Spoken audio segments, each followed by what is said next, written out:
Hello guys, आज हम लोग सेल थ्योरी के बारे में जानेंगे। सेल थ्योरी बेसिकली स्लाइडेन और श्वान के द्वारा दी गई थ्योरी है। सेल थ्योरी में जो स्लाइडेन है वो जर्मनी की से बिलोंग करते हैं और ये बॉटनिस्ट हैं।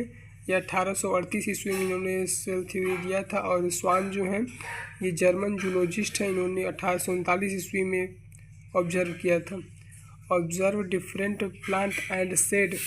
स्लाइडेन जो है वो डिफरेंट प्लांट, ये बॉटनिस्ट थे तो इसीलिए इन्होंने प्लांट पे ऑब्जर्व किया और बताया that and said that different plant are made up of different type of cell that make different tissue.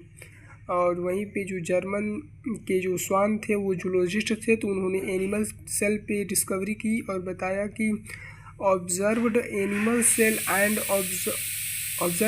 cells and observe a thin layer on all animal cells which is now called as cell membrane or plasma membrane.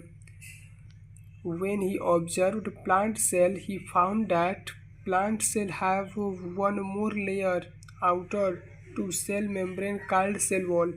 आप लोग जानते हैं कि जो cell wall होती है वो सिर्फ प्लांट में पाई जाती है और जो सेल मेम्ब्रेन होती है वो प्लांट और एनिमल दोनों में पाई जाती है।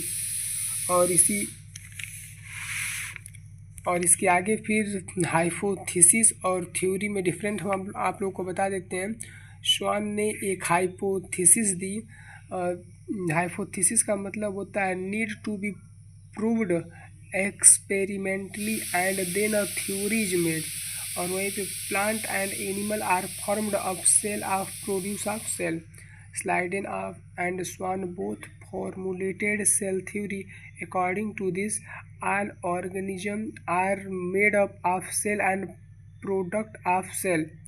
और सेल थ्योरी की जो ड्रॉबैक्स थे वो ये है कि cell theory can not explain the origin of new species. Cell theory जो है वो ओरिजिन ऑफ स्पीसीज की जो एक्सप्लेनेशन थी उसकी व्याख्या नहीं कर पाया। बट 1855 ईस्वी में रुडोल्फ विर्चो ने एक मॉडिफाइड सेल थ्योरी दी और कहा ओमनी सेलुला ई सेलुला। इसमें उन्होंने ये बताया कि omnis cellula e cellula new cell जो है वो arise from pre existing cell. जो रुडोल्फ विर्चो जो है वो उन्होंने बताया कि नए सेल जो है वो पुराने सेल के द्वारा ही बनते हैं। एक्सेप्शन में virus do not have its own cell.